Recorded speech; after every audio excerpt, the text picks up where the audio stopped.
Welcome back to The Creative Lens. Today, Jake and Colton are getting into the controversy surrounding AI in filmmaking once again. Matti Haapoja is apparently sponsored by Higgsfield, and lots of people have lots to say about it. So do Jake and Colton. And apparently, there's even more drone drama ahead with new tariffs and the FCC adding even more drones to their covered list. Let's get into it.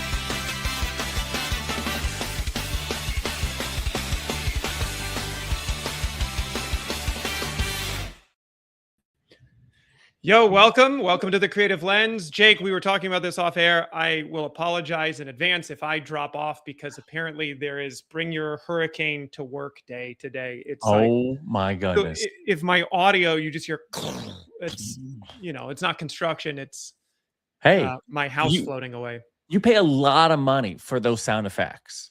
Exactly. Yeah, we're licensing some extra lighting coming in, Oh yeah, that'd be good. Just a little bit of, I don't even have to turn the effects on any of these lights. I just, fantastic. It just happens. AJ, what's up, man? Yep. Jake is already repping the Fuji hat, man. Oh yeah. It's one of my favorite hats to wear. Speaking of people in the comments and whatnot, do you remember, what was it, like 4 or 5 weeks ago when we were talking about some lenses? I think it was the Blazar lenses. Yeah. And we had, a guy in our comments and who was like, hey, I have those lenses, and we brought him on air. Do you remember that? Yeah, it was just, and we were like trying to figure it out. It was unplanned. And we were like, send me a DM. We'll like send you an invite to come onto the stream. He was talking about that new anamorphic zoom that Blazar was releasing, which I haven't heard a lot about either since we brought Ethan was his name, and he came on and So I'm at Film Tools 2 days ago for a shoot to, get some stuff for a shoot that I had yesterday. And I grabbed the dummy battery that I needed. And then I'm like, okay, well, let me just look at the Canon, R6Vs since I'm here. And the worst thing to tell yourself to do it. Let me just wander into the camera section. Yeah, that never ends I was in the camera section already. So, it didn't hurt. I got a sales associate to help me out. And we were, chatting and looking at it. He's like, what about the C50 and so I was looking at that. He was telling me some things like that. And then another, filmmaker, a guy in the store came over and we started talking. He's like, oh yeah, I have the C70, the C50 and, doing this, the things I like about it. I was like, oh, okay. What about this? What about that? And we're just talking, shooting the shit. I was like, that's really cool. I like this dude's vibe. And so, of course, what do you do in LAU network? You're like, hey, let's just exchange it. Like, let's exchange numbers. And I go, yeah, I'm Jake. Because I hadn't even introduced myself yet. I was like, I'm Jake. And he's like, I'm Ethan. And I was like, oh, okay. And then he's like, you look really familiar. I was like, no, I don't know the guy. I'm like, okay, how does he know me? And I was like, does he know me by my podcast? I'm like, am I actually going to run into somebody that I know from my podcast? Like, this is weird. Only to then, and I'm like, I have a podcast that we talk about film stuff. And he's like, Blazar lenses? I was like, no way. It is freaking Ethan, who we had on the show in Film Tools. That's nuts. Out of literally all the days to go to Film Tools, all the hours in the day, I stayed an extra 20 minutes to, talk about cameras, that I was at the cameras, that he walked up to the cameras and willing to talk to me. There were other people in the stores. No one else talked to me. But he came up to me to talk to me. And here's the other smallest percentage. You're both Canon people, which is like a dying breed. So, 100%. You're talk about the new FX5, then you're going to get a line of people to talk to you. But Canon people. So, running into people in LA about, at Film Tools. So, if anybody's watching this and they're at Film Tools, let me know. I don't live too far away. I'll come and join you. Now, be careful. You'll just end up spending a lot of money there. I can't leave Film Tools, especially. Like, you can't leave there without buying some, because you walk through all the cool grip stuff first. And then you get to, it's a mess. It's an easy way to spend a couple $100 on accident.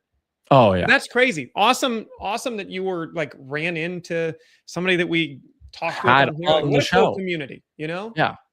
Again, so we'll get into we get into some not cool parts of the community. Apparently, we're like in Avengers Civil War at the moment, but There's we'll get definitely into that in a some second. drama this week. Yeah, for sure.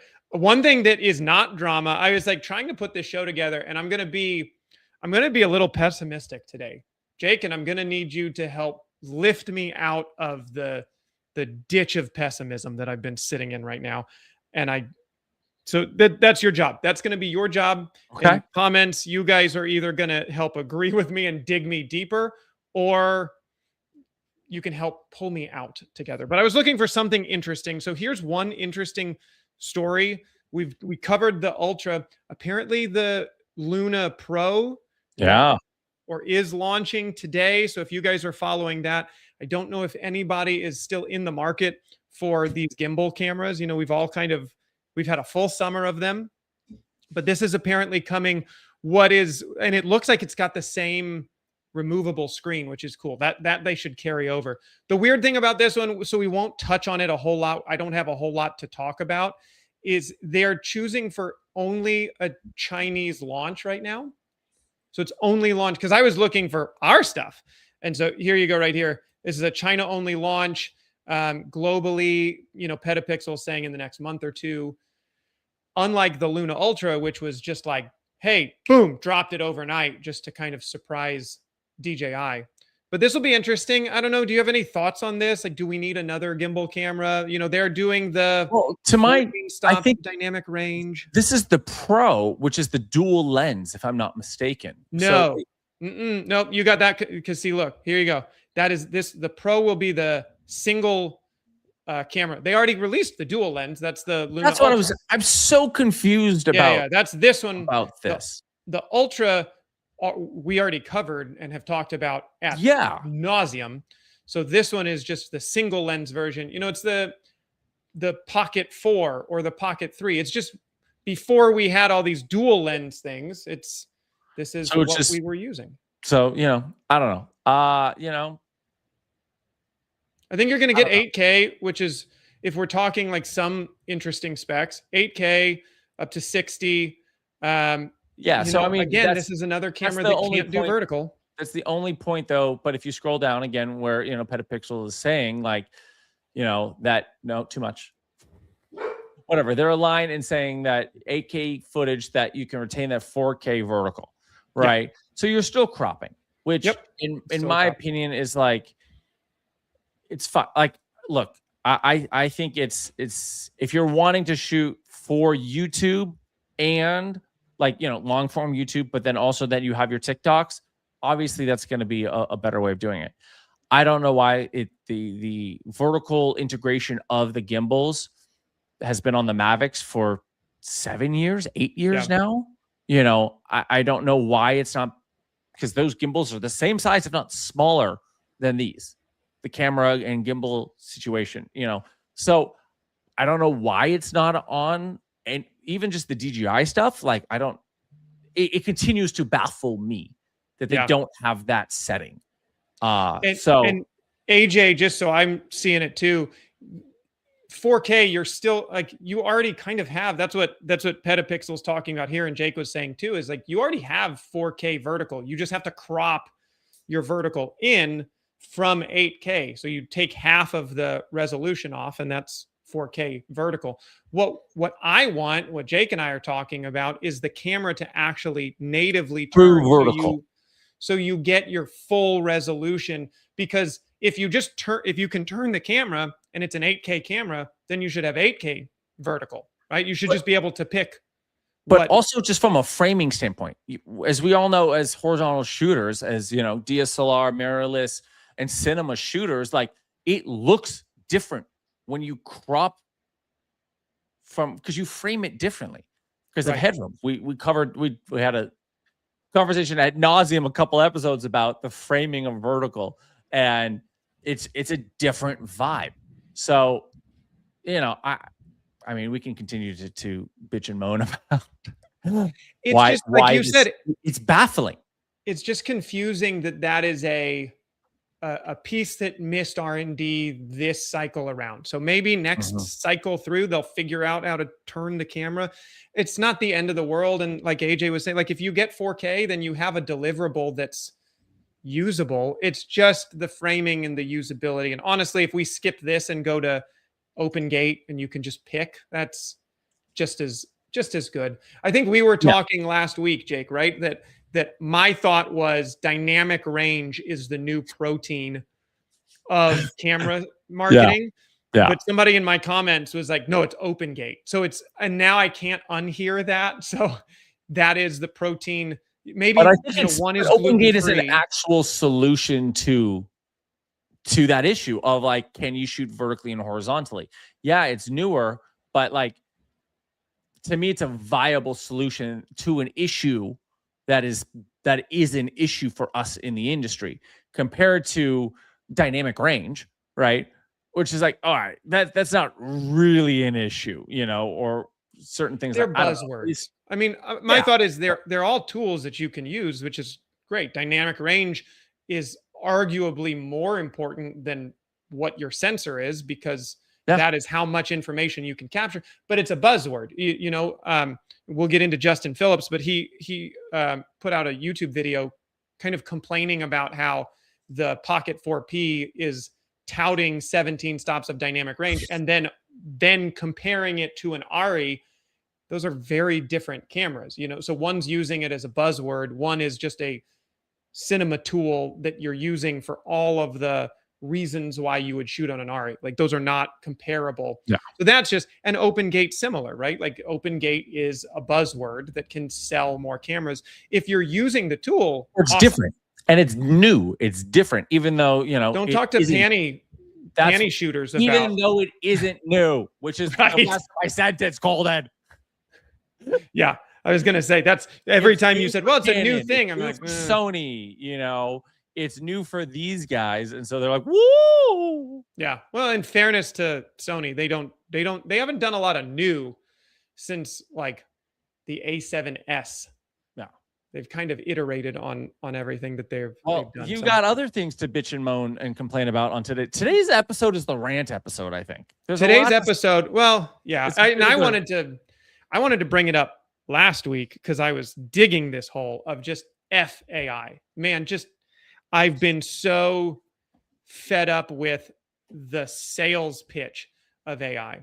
And I think one thing I talked about, so we'll break it up a little bit, and I do want everybody in the chat's thoughts as well. But I talked about this with Todd, where whoever's marketing for AI is doing a really terrible job because there's no other, like, obviously that's one person, or they've just prompted Claude to market for them. I don't know.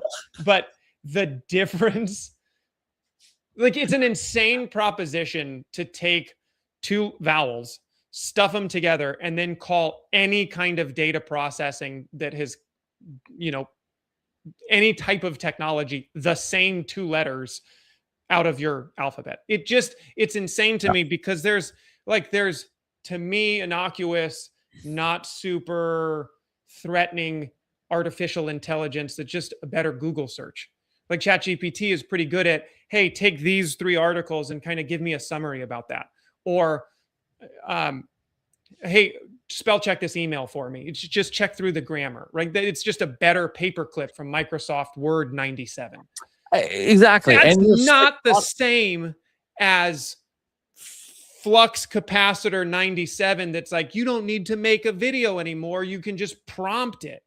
And so then, and I'm sorry, this is a rant. I'll let you in just a second. But the amount of promises that we've been made on how great the gamut of AI is supposed to be, all I've seen are we can't buy an SSD anymore. You can't buy computer prices. Apple's jacked all of their stuff up because everybody's got to buy these data centers. Outside of that, everybody's electricity is going up. So where's the improvement for my life? And that's okay. Jump in because I could just rant this for an hour. No, I mean, I want to go back to the point that you were making earlier. It was interesting because I saw a video where somebody made a spec ad for In-N-Out, right? In-Out doesn't do any TV, doesn't do any, like they're like an OG Tesla who they just don't do ads.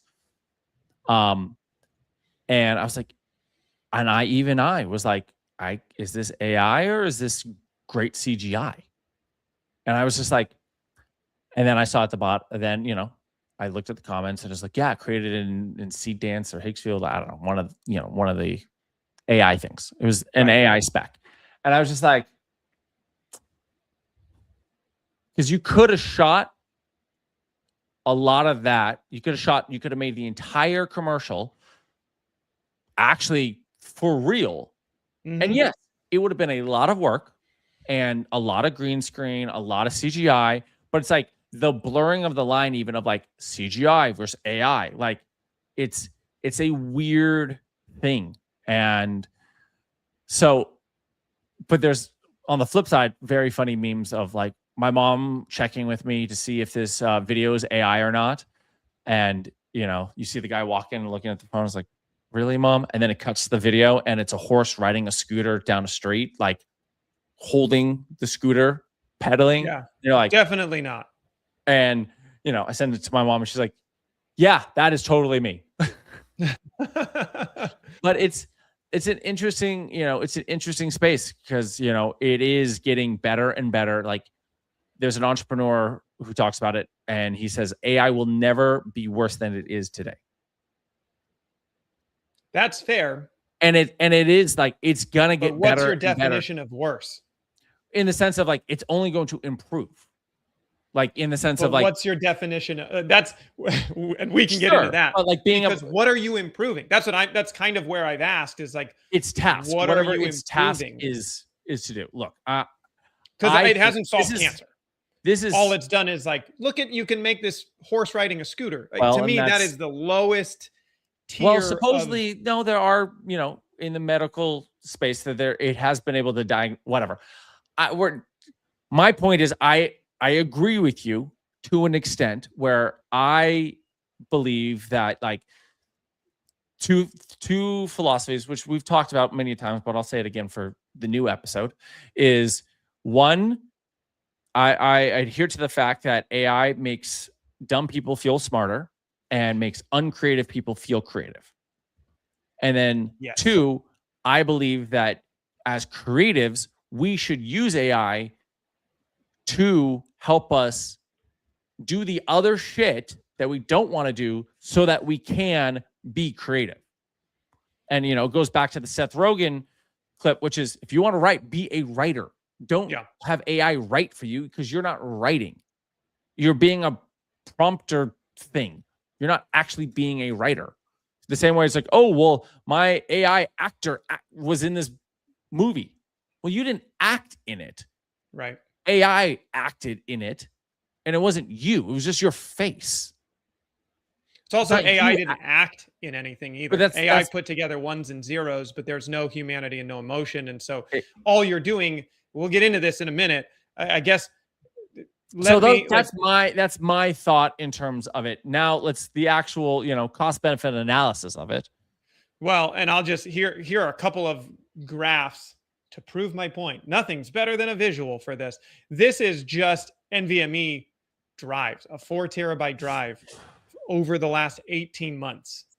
So this is the cost that we've paid creators, filmmakers, people running small creative agencies. For us, as this is our cost that we've paid into.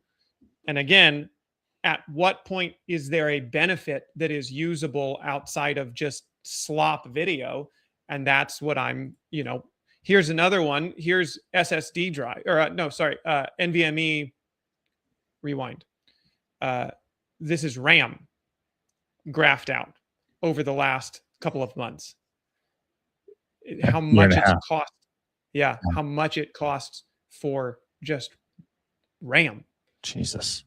So there's the cost, and that's, and like you could put, and here's one more, because this is where I go in the rabbit hole of like, good Lord, man, where's the benefit of it? This just came out here a day ago. where Sony's now, we just got the FX5. Sony has just announced that they're increasing the price of the FX3 and the FX6. 5-year-old Same cameras. thing, same reason Apple did it, same reason Blackmagic has done it, same reason everybody's done it, because the parts are more difficult to come by because the data centers have bought up all the parts. And it's the same reason why that other chart exists, why we can't buy SSDs. So the difference here is like, so here at launch, the FX6 or FX6 was $599. They've raised it to $669.99, and it's only going to go up more. They're talking about a 25%. Let's see, statement 20% by nearly 20% for the FX3 and 10% for the FX6. So these prices don't even reflect, like this down here that's just over the last year. It's going to go up even more. I mean, it goes to show you that, you know, we as in the creative space need to start charging more. Like we're going to have to start charging more because. So it's just hyperinflation of all the things, but where's at least like most technology, and this is where I just struggle on a regular basis. Most technology deflates prices. The next best thing to come out makes the next thing cheaper. All this is doing is making everything more expensive. So it hyperinflates. So again, that's kind of the thesis of this whole rant today. But like, where is the actual real improvement for my life after paying higher electric bills because of these data centers, higher solid state SSD drive prices because of these data centers, higher camera prices because of these data centers? Like, so I can generate a video on Higgsfield of me riding a dragon? Like, where's the actual benefit? And that's what's frustrating to me, is we've lived this cycle, and maybe there are, I guess the pessimist in me is going, they're building a new social network that is this thing. And they're calling it AI, and they're going to tout how great it's going to be, the same way Facebook was going to connect everybody. It's just that dopamine hit. To me, all I've seen over a year of AI progress, and again, like, there's a huge difference between AI spell checker and mass AI tools. And these, you don't need that full data center for check this email for grammar and spelling. That can exist on a model on your phone, and you can have 80% of ChatGPT in a very small LLM model. I'm talking about the data centers that are requiring us a 1,000% increase in SSDs. Where's the value? How is that making something better? It'd be interesting to look at like how much of which, I don't know if there's a study on it, but it would be an interesting There's study. no kill switch. Yeah, man. Giovanni's saying there's. I get you. Go ahead. Sorry, I interrupted. Well, I was just going to say, well, it's an interesting. I would be interested to see the study in terms of like, what is the ratio of AI token usage, right? Because we're talking about in this, you know, video and photo generation, Sure. right? But like, how much of it is vibe coding? How much is that like, is it Higgsfield? Is it like, which of these companies, like what is their majority of their usage being made on? Like, for example, you know, Claude, which doesn't generate images. Like it generates graphics and HTMLs, but like it doesn't do video or photo generation. Right. Right. It's not something that it can be used for. Grok and ChatGPT obviously both can. I don't know if Perplexity does, but like it's a very interesting, to me, I would be actually fascinated to be like, what is like the pie chart of AI usage in terms of like, where is the most token usage? Because great, these data centers and all this RAM, all this SSD memory, like all of this, you know, infrastructure, but what is that infrastructure being used on more than? But that's my question. That's what I'm saying. It'd be an interesting rabbit hole to go down, which we are not going to go on live. Yeah, I don't know if you saw it, but here's like, and finding that study would be interesting. If anybody has links, I'm happy to read that stuff. Here's a random one that came out about a month ago because Meta released their Q2 earnings. I think it was Q2. 73.7 trillion AI tokens in a single month, which is the equivalent of 221 million spent. And what is Meta? I mean, they're far bigger than I am. 200 million. So $200 million spent, right? But like, how much is of that? This is, again, to me, I always have to look at comparable, numbers, comparable figures. Right. Like, okay, 200 million, is that 80% of their budget that they spent that month? Is that 2% of the budget that they spent that month? Like, we don't know. It sounds like an enormous number, right? But if that's where, like, I always have to go remember, like, if you're making $5 million a year, you're a small business. Like, you don't become a medium business until you're making, like, I think it's $100 million. But we don't know that until we have comparable numbers. And so I'm not, this is not in defense. You can defend. I said, I need somebody to pull me out of some of this. Well, no, what I'm saying is that this is in terms of similar to the what was it? DJI ad, right? In terms of like reporting, like, okay, great. Accountability and reporting, as we talked about with Jacob Owens. Yeah. There's an aspect of like, what I like to do is make sure to look at comparable numbers. So, okay, great. Yeah. There's that. But what does it mean to compared to anything? We can't compare it. So the hard part for me is, but like, that's why your difficult. This was why your graphs were great. Yes, look, prices have doubled in the last 12 months. Prices have tripled in the last 12 months. Like, we have comparable. Look, things are more expensive. Yeah, that is the truth.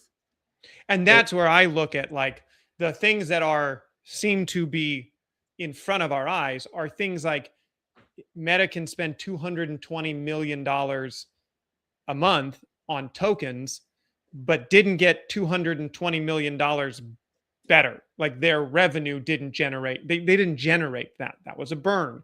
And on top of that, it just makes, that is such a massive number, but it affects us a lot more, SSD prices a lot more than their 221 million. Like, yes, that is a crazy number. And it's not nothing because their revenue missed this last year or this last quarter. I don't know all of the details, but like, you're spending my thing is just like return on investment. When, of course, you're spending all of that money, are you getting that return? Is somebody getting that return? Or are we just getting played? I know I can only speak because we're in this market and this profession and this expertise. Sure feels like we're getting hurt. I'm not finding, my SSDs have gone up 500%, 600% in the last 18 months. I don't have 800% increase in revenue due to AI. I can't point to 800% revenue because of that. And I think that's the phase we're in right now. There's another entrepreneur that I was listening to that, he's like, look, AI is great and all, but if you don't see your top line moving up, you're just, having fun. You're not actually making more money. And he was very blunt and blatant about it. He's like, look at your top line. If your top line is not increasing, what are you doing? Right. And like, is it actually making you more money? But then there was a buddy of mine, right, who I looked at, like, he was using AI. He's CEO of a startup and he's vibe coding stuff, but he's like, the cost, like, for him, and I'm just going to say, this was a pro of it, was like, he's able to vibe code aspects of his business that would cost for somebody to, if you were to pay out somebody to do it, like literally $100,000 that he was able to do himself and have the time, not only the time back and the time reduced in terms of back and forth and whatnot, but then also is exactly how he wanted. Then he does have a small team of engineers and programmers to take what he did and make sure it actually like is Audit it. correct. Yeah. Yeah. Correct. And implement it correctly. Like, great. Here's the shell. Here's the idea. Now good. Make sure it's all good. And which I think he's doing it the right way. And so he's been able to save like literally like $100,000 in his startup because of it. And so I think that audit switch, market. we can talk about the difference, because we're biased here in the filmmaker world, like, because Sure. that's our business. And I can say, oh, well, it's fine if you use it over there, but it's kind of the same as the coders saying, oh, it's fine if you use Higgsfield to generate videos and skip making movies. Mhm. You know, so I take what Matti Haapoja did very personally. I can see use cases for coding because it feels like a more direct evolution of the technology. But at the same time, I've seen those reports of you get somebody who actually is is really a competent coder to take apart whatever Claude wrote for you, and it's a mess. But I do think there are, you know, again, it's like maybe that is the evolution of the coding process, because it is literally just ones and zeros. What Claude's writing is ones and zeros. What you're asking it to do is ones and zeros. What the human's writing is ones and zeros, basically, when you're coding. But again, I'm speaking from such a naive place in that profession and that expertise. And I'm sure somebody that is, you know, 20 years into coding and watching this develop has very different and probably similar to how I feel about Higgsfield and Seed Dance and all these other companies spending. The one thing I will say, though, about companies spending is it feels like the more companies are willing to just pump a lot of dollars into their advertising, the more fishy the product feels to me, the weaker the foundation. It's an interesting combo. So with that, there was some controversy this week with Matti Haapoja. Yeah, man. We have a lot of clips here, so I don't know. And Jake, I'll ask you, like, jump in and tell me to cut it off, because some of these clips are long, and I want to let them. Well, we'll discuss. But if you guys didn't see this, this is, in my circle, at least on my feeds, this was a lot of drama. So a couple of days ago, Matti posts this, and I'll have my comments, but here's what he posts. Let's go through it. This might be the 5D Mark II moment of AI filmmaking. Digital cameras democratized filmmaking for everybody, and it was really the 5D Mark II that kicked it off. AI is democratizing big budget Hollywood movies for everybody. I think sci-fi movies, crazy locations, props. Post-apocalyptic would be another hard one to do. Or full fantasy land, riding whatever this thing is. Ideas that normal filmmakers like you and me could never even think about because we don't have $100 million. Higgsfield AI made a movie with Seed Dance 2.5 that I think every filmmaker should watch because it will open your eyes to what's now possible. It's called the Cully Hill Boys. They licensed image and likeness of real people. They had a real script. They had real filmmakers working on it. And the budget, $2 million. It's because of incredibly talented, creative filmmakers and AI that this movie exists and doesn't cost $100 million. What's cooler, they actually released the whole project, all their assets, the prompting, the generations, everything they used to make this movie on Higgsfield AI. Now, I still think that hybrid filmmaking is the ultimate best way to go, where we're still using traditional filmmaking tools. I got enough. All right, so I'll give you my thoughts, or do you want to go first?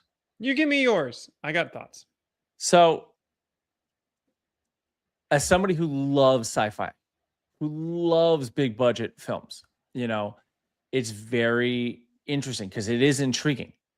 You know, even just the simple shot of him in the car and getting to see that sci-fi world in the background, how much easier that is to didn't have to rotoscope it, didn't have to build it, generate it. Like, you just one click button and it works. I'm like, as a young filmmaker, I go, ooh, that's kind of cool.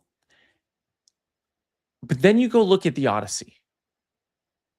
You go watch that movie and you go, the giants were real people and they put 7-foot stunt actors in that. And then they put 5-foot stunt actors in the Matt Damon, and as the, Odysseus's men.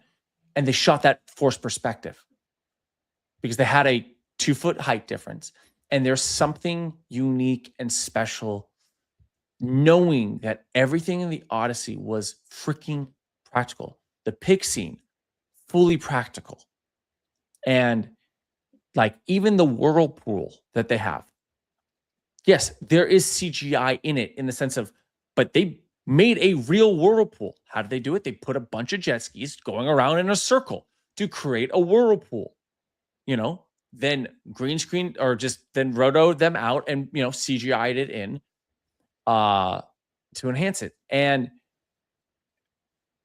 the thing that I think the issue with the AI is that it's if you don't focus heavily on story, no one's gonna care at the end of the day. People want to watch great stories. And that's my opinion in terms of like, so I don't know. I see the pros and cons of it because I go, I hear stories about Michael Bay and James Cameron being like, we can't greenlight movies. There's no budgets for movies now. But then you see Kane Parsons and Curry Barker being amazing with no money. Right. Doing great films and it's great stories.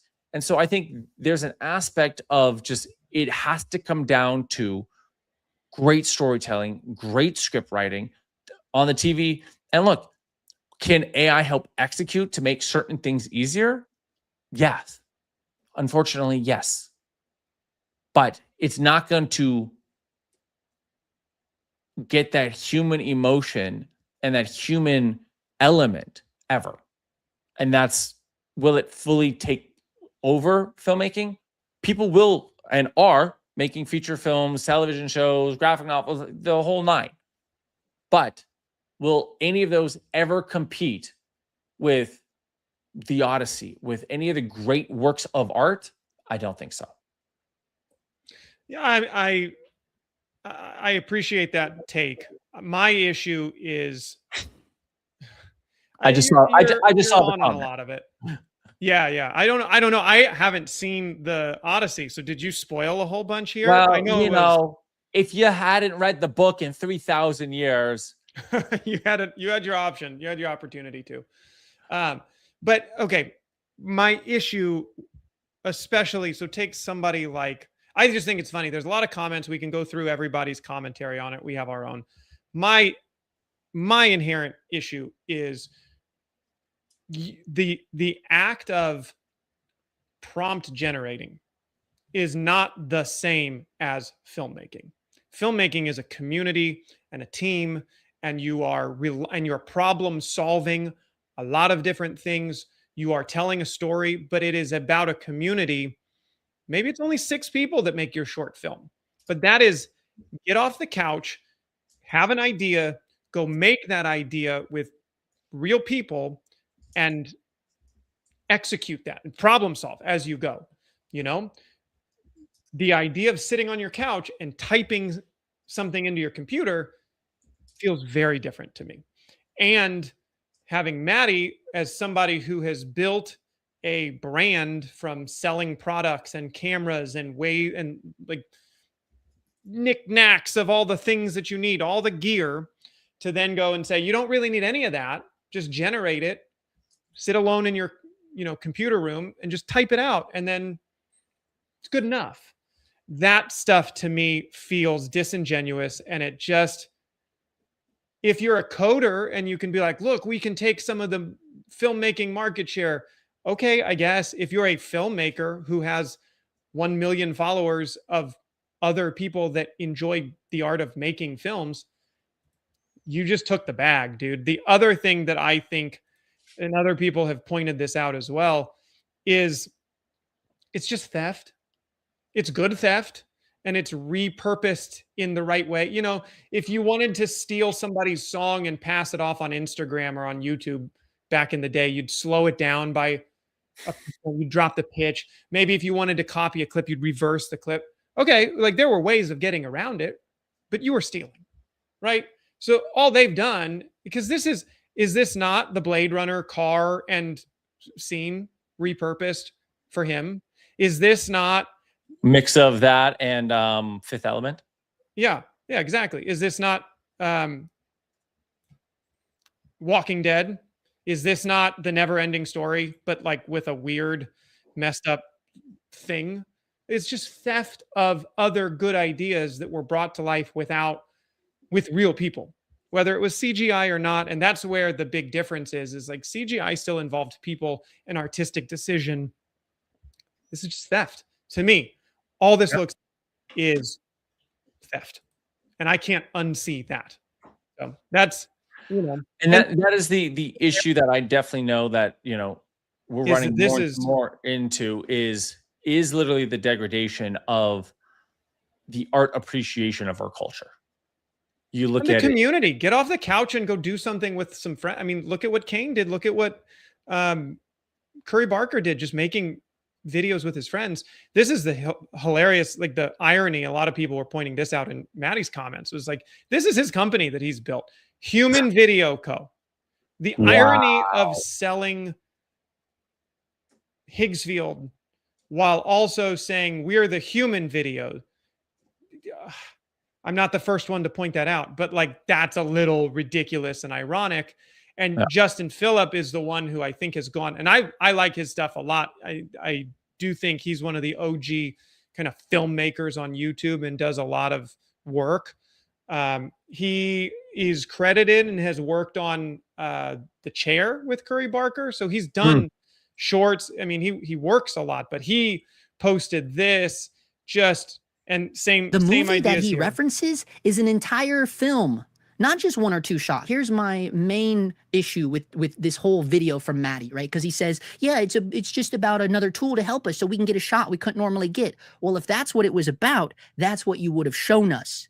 You wouldn't have shown us how you got to ride in the Blade Runner car or ride on some heinous version of the Neverending Story or, you know, do your own heinous version of The Walking Dead, right? This is all plagiarism. You wouldn't have shown us plagiarized shit. You would have shown us how you used it to get a shot you couldn't get on a movie that you were actually doing. But you weren't doing a real movie. You're doing an ad for another movie that the entire film was created using an AI generator. You're the hype boy. You're the ad. You're the commercial. You're the face of this AI shit. So don't sit there. Yeah. I mean, well, right now, I mean, we were talking about this offline yesterday, but just Matti right now is being in my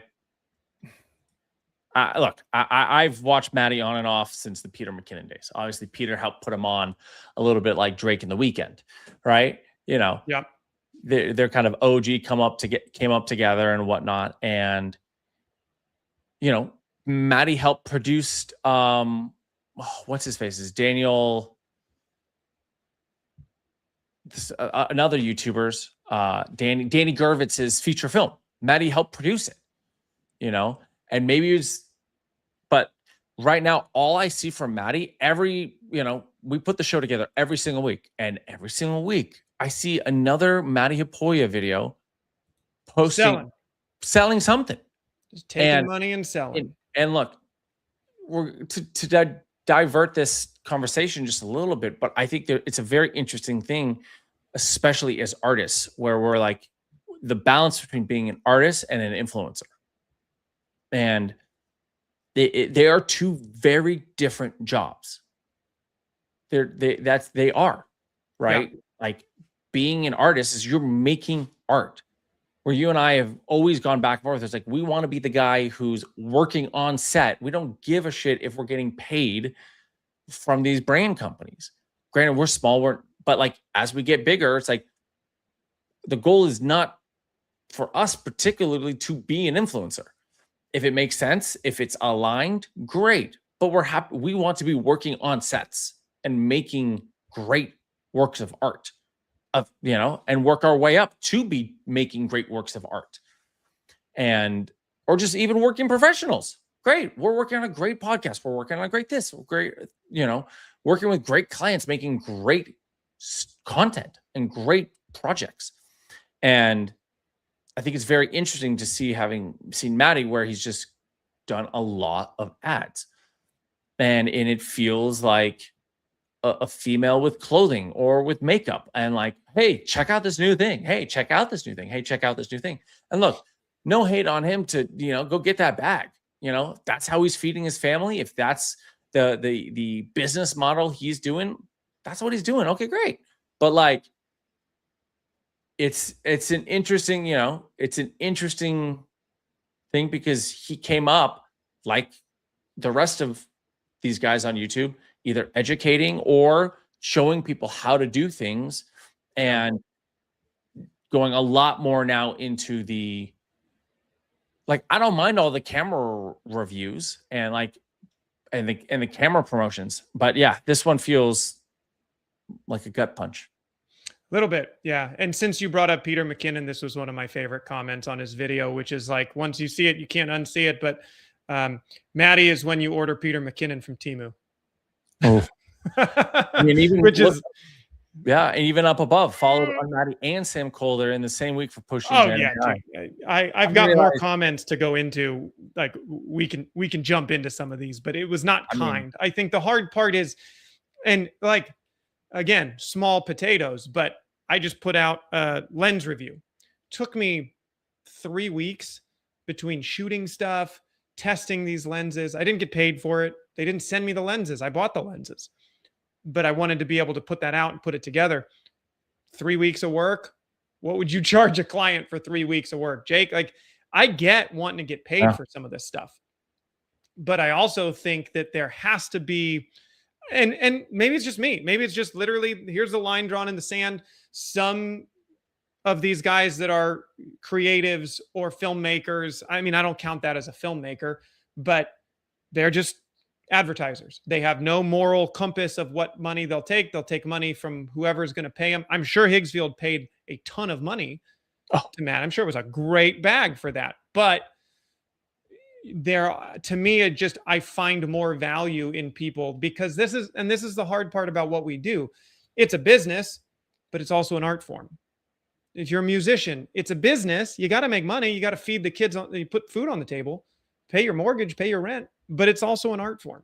And so I think we get a little defensive on that it feels less of a just technical business decision. Like, I can't write it off as just him shilling for AI in this way, because that's just a business decision. He made a bunch of money for it, because it's an art form that we all care about.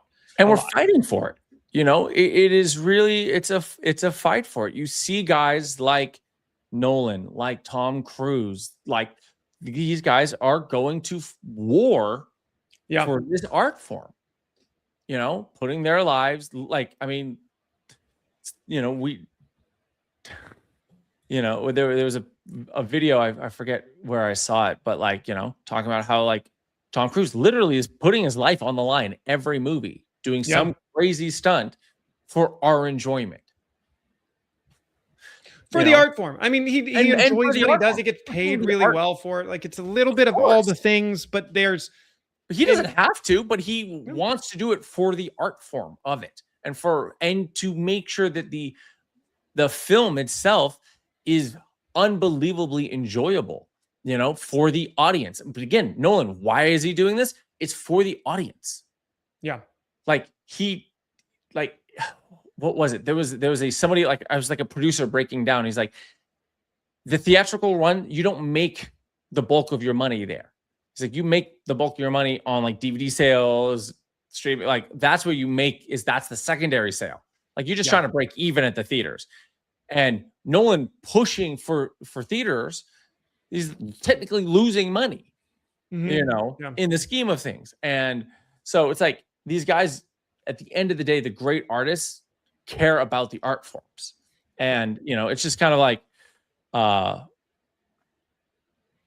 just like, what are you willing to stand for?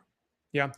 Well, and AJ says it's all about the human contact at the end, and emotion wins every time. And I'll give you an opposite to that, but again, where the human element is the important part, why I have an issue with somebody like Matti, or just not even Matti. Matti got paid a bunch of money to shill for a company that has a bunch of money to throw out at creators right now to try and get them to use their AI.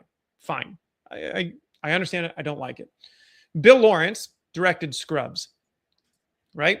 Famously, the Created last Shrinking season. and Ted Oh yeah, Lasso. yeah. But we're in the past right now, Jake. Because I'm just giving context. If you know, the man is still working. He created a small cult show recently called Ted Lasso. Yeah. So Bill Lawrence famously, like at the end of Scrubs' life, was kind of struggling to keep it on network. They got moved a couple of times. They bumped from NBC to ABC. The last season of Scrubs was not great. They lost some players, some actors that were really important. They had to kind of rewrite this story, and it wasn't awesome. Season 9 was awful. He had been but he had been asked, why did you do that? Why did you ruin these characters for us? Why did you ruin such a great long run for us? Because we've grown up with these characters. And his answer is, my loyalty and my relationship with my crew that's been with me for 12 years, shooting all of this, meant if I could get this sold for one more season and written for one more season, all of them had jobs. All of them got to go home and feed their kids. So it made more sense for me, even though I knew it wasn't my best work. Man. Fuck, dude. But that is a business decision with a really shitty ending to a TV series I loved. But he did it again for the human crew. And that just, to me, there's another point in this. Is not just you sitting typing at your keyboard trying to cut as much money off of the budget as possible. It's about building that community. And for Bill Lawrence, it was the community he built of friends that worked. The PAs had stayed with him for 5-10 years. He felt an obligation to those people to put on one more show if he could get it sold. And so there's the business decision, but still about the people at the end of it. That's why I struggle. I got another clip. Well, I was going to say, I always say that, you know, filmmaking is literally the only art form that requires a team. Every other art form you can literally do by yourself. You don't actually have to have anyone else, except for making a film or making a television series, where you literally have to have other people. Yeah. Like, even I was shooting a doc yesterday. I had to have a subject, and then I had to have me, and I brought a second person to help with cameras and lighting and whatnot. There was 3 of us. Right. Minimum, you have to have someone in front of the camera and behind the camera. Now with the rise of YouTube, yes, you could do it all yourself, but like, not really. If you're going to really do it all yourself, because I have friends who've tried to make feature films all by themselves, and that they were going to color it and edit. Like, you have to be a specialist in literally about 30 different things. Right. And the films were not that good because he tried to do everything himself. Like, you have, yes, there are exceptions to the rule. Robert Rodriguez, who can, you know, write and direct and DP and edit and compose the scores and. Okay, not all of us are him. Yeah. You know, you look at the best filmmakers, there's massive teams. There's no other art form that has a credit list as long as films. Right. So, to your point, filmmaking is very much a team sport. Yep, 100%. And again, as AJ is saying as well, you know, you shot a short, had a whole crew for that, can't be done alone unless you're Matti Haapoja, and then you can just go generate it, type it out on your keyboard, and you can just do it all in Seed Dance, because that's what he thinks filmmaking is. And look, I think that's what he's getting paid to tell people. Right. Whether he believes it or not, that's what he is. That's what he's paying. He's using his platform. 1.2 million people to push that out to. And that's just where I struggle. So I thought that this was Patrick Tommaso. I would think you probably follow Patrick more than I do, but he's come up he's gotten really popular. He covered the Odyssey. He was like one of the few creators or influencers that exactly. Yep. You know him. You know him. Yep. This guy. He just interviewed Tom Cruise about exactly cinematography. Okay. Right. So he's gotten a lot more involved in the filmmaking community. And again, I don't follow him, so I'm sure I'm butchering his background. But this was, I think, where Justin Phillip was openly and actively going to war with Matti. I think this is just a really good point where I resonate against the whole just generated in an AI thing. I think this was a good take here. This is why I hate generative AI. Nearly every single day, I get an email from some company offering me a crazy amount of money to promote generative AI. And you know what I say back every single time? Go fuck yourself. For me, the joy of making things is the process. You cannot convince me that it's more fun and interesting to sit at your laptop and prompt an idea than to just go out with a couple friends and an idea and make something. I grew up playing with cameras like this. I like holding a camera in a space and looking around and going, oh, that could be a cool shot, or that's interesting. I never even thought of that. My thoughts towards generative AI are very similar to what it's like to film on a green screen or a blue screen. We worked with green screens on Arrival for a day and a half, and I was about to kill myself. It's so uninspiring. The truth is, though, we do need to come to terms with the fact that this shit is everywhere now. I'm fairly confident that every major studio, all the commercials you're watching, all the movies we're seeing, at some point, some form of generative AI has been used. You can't control everything that you're consuming, but you can control everything that you're creating. And if you want to make things, you want to be a filmmaker, you want to create stuff, grab your iPhone, grab a cheap little mirrorless or a DSLR camera from 10 years ago. It really doesn't matter. I consider cameras like an instrument. And what do you do with an instrument? You play an instrument. So I want you to go play with a camera. I promise you the stuff you create will be so much more interesting and enjoyable and, more importantly, fun if you actually use a camera instead of a prompt. All right, that was good. I'm thinking we get a wide angle and then we're done. I love it. I'm no notes. Right. That to me is just my whole, the idea, and maybe it's this, the influencer, we talked about de-influencing last episode, not trying to sell you something, but this idea, and you mentioned it, if Matti's constantly trying to sell you something, that means he's constantly got to tell you that you have a problem with your thing that you have right now, and there's a dire need for you to get that next new thing. And if you just got that next new thing, then you'd be happy and you'd be able to make your feature film. I just feel like that's the marketing game of any type of gear, any type of, camera sales. They always have to tell you that whatever you just bought last year is now a problem. And the reason why you're not successful is because you haven't bought the newest thing yet. And his idea of like, well, I would make these great sci-fi films, but it's too expensive and too hard. So I just went and generated it instead. You can make great sci-fi movies with, I mean, the Blair Witch, I know it's not a sci-fi movie, but Prayer. The Blair, yes. $6,000. It was a great script, though. Right. Great idea. Well made. Very simple. Low budget. I even love Safety Not Guaranteed. $750,000. Right? They had one VFX shot at the end. Only one. But it's a sci-fi film. Monsters. Gareth Edwards' very first film. $200,000. Now, his background is in CGI. But again, a sci-fi film. Yeah. But done it very intelligently. I mean, you look at the same thing, like look at Jaws. Yes, technically it's a thriller. It's not a sci-fi. But like, what if Jaws was an alien and not a shark? That's a sci-fi film now. It's not it's a sci-fi thriller, which is just alien, right?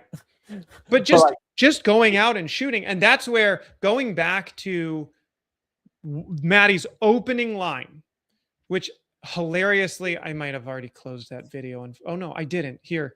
So going back, this is kind of hilarious to me, is that he mentions that this is very small and minute. I'm not going to, take points away on Matti for this one, but This might be the 5D Mark II moment of AI filmmaking. Digital camera. he says this is a 5D Mark II moment of digital filmmaking. No, of AI filmmaking. While holding a Nikon. That's the Nikon ZR. I was like, you couldn't have found a Canon. You just reviewed the R6V. Oh my What? God. That's like, pretty funny. but that's not the shade or the criticism. It's the 5D Mark II moment. We talked about this a couple of shows ago. The 5D Mark II moment got more people access to maybe slightly higher quality cameras than the camcorders that they were using. It still meant you got together with your friends and you wrote a shitty short film and you went out and made that short film, and it just looked a little bit better because it had a full frame sensor and it had a little bit shallower depth of field. It had lenses. That was the reason why the 5D Mark II was, in my opinion, so revolutionary, is because you were able to actually put a full set of lenses on a very small body, but you couldn't do that on DV cameras. You couldn't do that on the VHS cameras. Like you had, a fixed zoom lens, and it never looked more cinema-y. But by having a DSLR, you open up to the world of kind of more cinematic. You were able to, depth of field, as you were talking about, but you had the interchangeable lens phenomena, which was brand new to a consumer level pricing for video. Right. But it still encouraged people to go out and do the art form. It didn't eliminate the art form.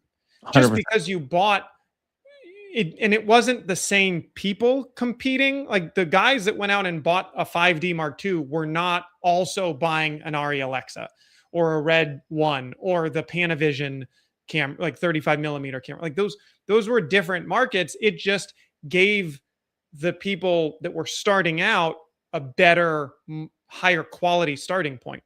But it still was the art. That's where it's almost more insulting to go and compare the 5D moment, which is what helped get me into digital cinema. Yeah, likewise. But to compare that to sitting on your couch generating a prompt because you just can't do a sci-fi film because it's too hard. That's what gets me the most, I think. Yeah. That's 100%. frustrating to me. So here are a couple of other just tweets and responses. Again, it is Gerald Undone. I'm biasedly a huge fan. I loved this response. This was on Threads. Since we're talking about Higgsfield, here's my approach. And he just says, hey, I've got this great opportunity. Unsubscribe. And there's a couple different times that they've reached out and tried to email him. I want to know how much they're asking. Unsubscribe them all. Yeah. I don't. I totally understand wanting to get paid. I understand. And here's the other hard part. As you build that audience, there are 1,000 people that have great suggestions on how you should monetize that audience. And I get the desire to go, okay, how can I make money off of the work that I've put in? You look at it like a long-term investment that you've built over 5, 10, 15 years. How do I monetize that? I get wanting to get paid for it. But I also get what Patrick Tomaso is saying is like, that's not the business you're in. It's also like, know your audience a little bit. To me is, it's not the type of people that want that shoved down our throats. We're actively fighting against it. Here's a couple other comments that I just thought were interesting. We've shouted out Philip Bloom before. So sad to see. Where's the dislike button? Bro, look at your comments. Nobody wants anything to do with this. I'm sorry, I'm going to unfollow. Like, so it's got ratioed hard. Yeah. I mean, and look at all the likes to those comments. Right. It goes to show you that. Oh, yeah. So I didn't even look at that side, but yeah, look at that. There's a guy I knew back in the day who was a director who, again, kind of like us, working, but, trying to make it, trying to figure out. And he's now fully in the AI filmmaking space. He's one of the big proponents of it. But look, he adopted it. That is his brand. He considers himself an AI filmmaker. He's like, yes, I used to shoot this. now I generate because I come in with a directorial view on it of like, do I want a close up, like, you know, kind of like an animation director, but that's his brand. And so my point is on the whole Matti influencing of Higgsfield and whatnot. This guy is an AI director, like, or that's what he considers himself to be. He's not like, oh, I'm also like shooting stuff for real, but and he's like, no, I make AI generated commercials and AI generated films. Like that is what I do.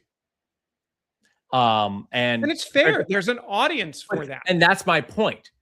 Like, fine, great. That's who you want to be. Great.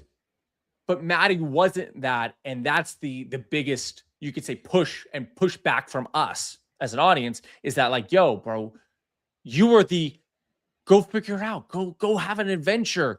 Go, like you and Peter, just go out and make stuff. Go out and shoot a YouTube video.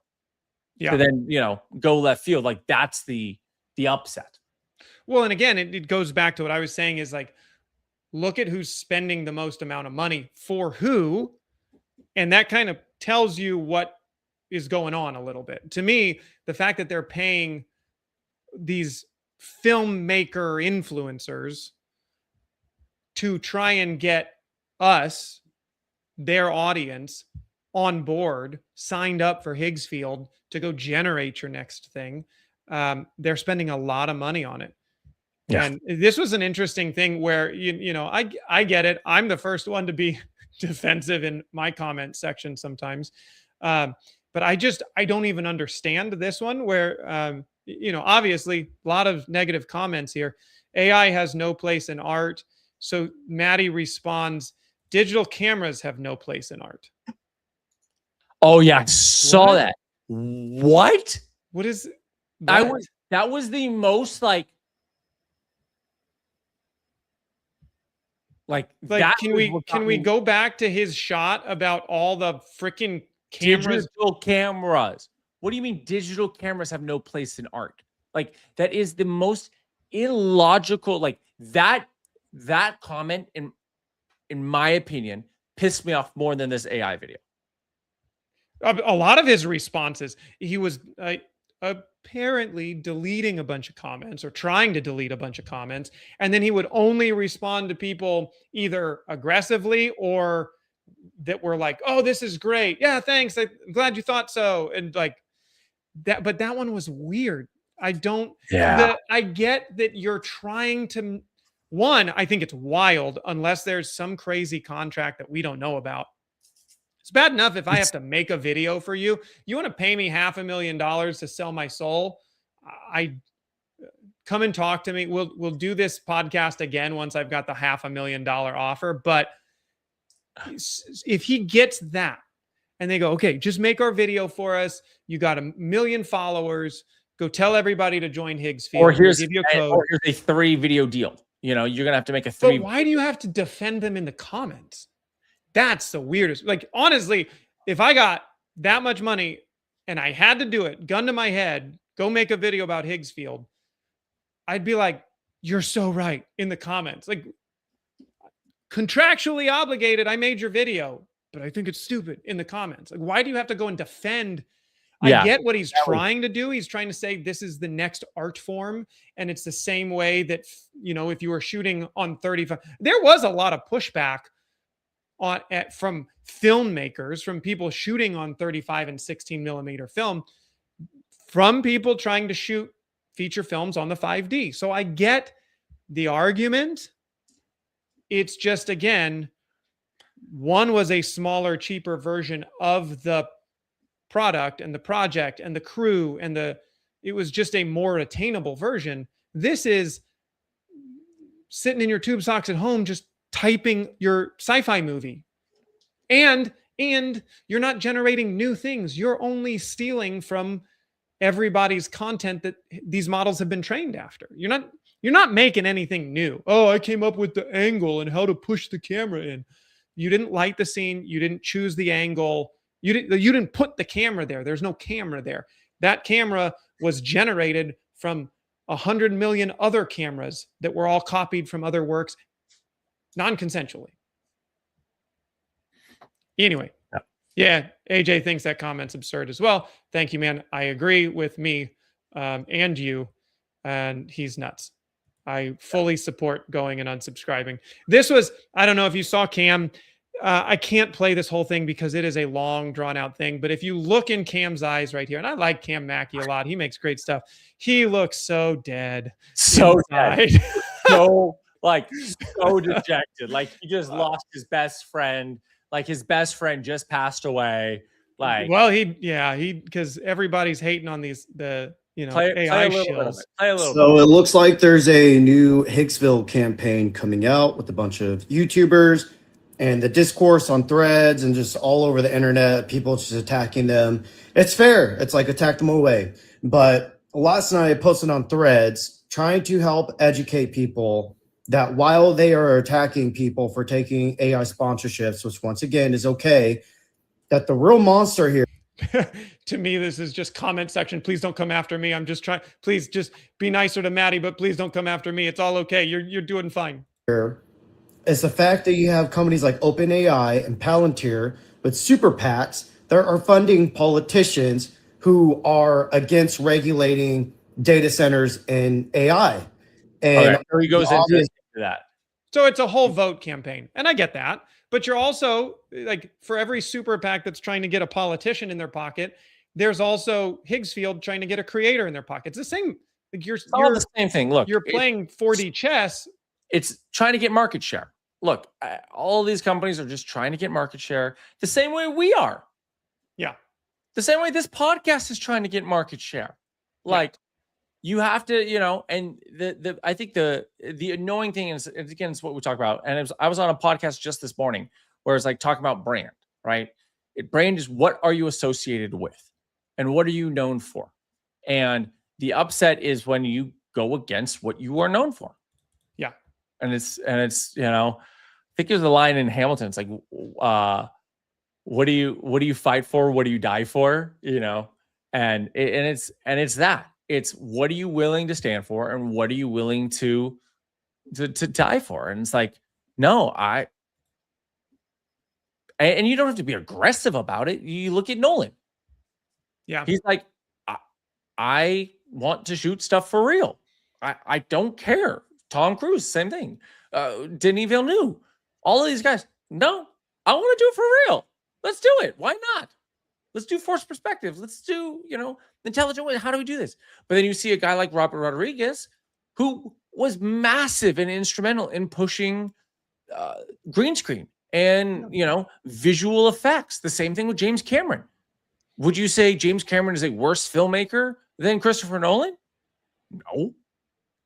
They've just decided to take a visual style and a visual front in the art form.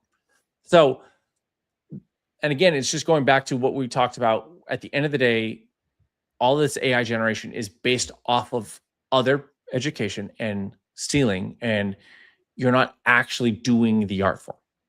Yeah. You're not actually making art. So, all right. Totally agree. We've been at this for a while, but there's one last drama that we have to talk about.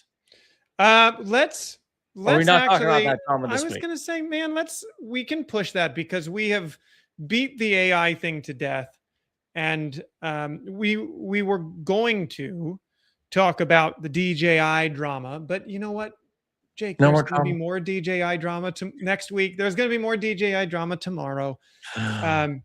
I will say though, what's today? Today's okay. So we'll be back on our next show. Number 21 is going to be on the 27th on Thursday. So the big thing that we got to talk about, we'll talk about it next week, but there are new tariffs that go into effect on September 3rd. Not bad. All for the drones. We're going to make the drones great again, but not in China. So there's new tariffs. You got to clip that. You got to clip that. But that's the big issue.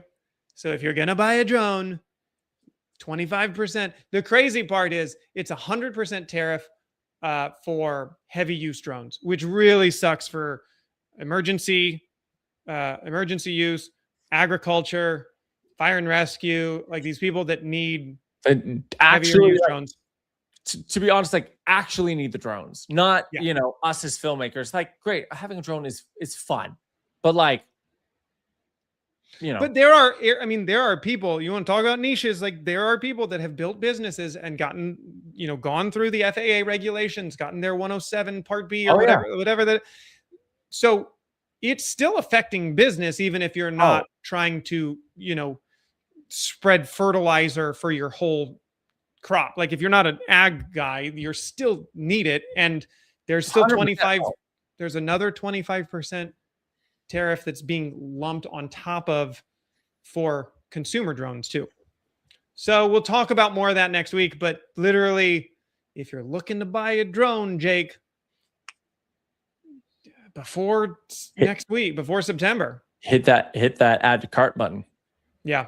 I would assume that most of, if you have it on the shelf, it won't go up right away, but also if it's going up, nothing's going to stop B&H or Amazon or Adorama or Film Tools or whoever from just putting it up.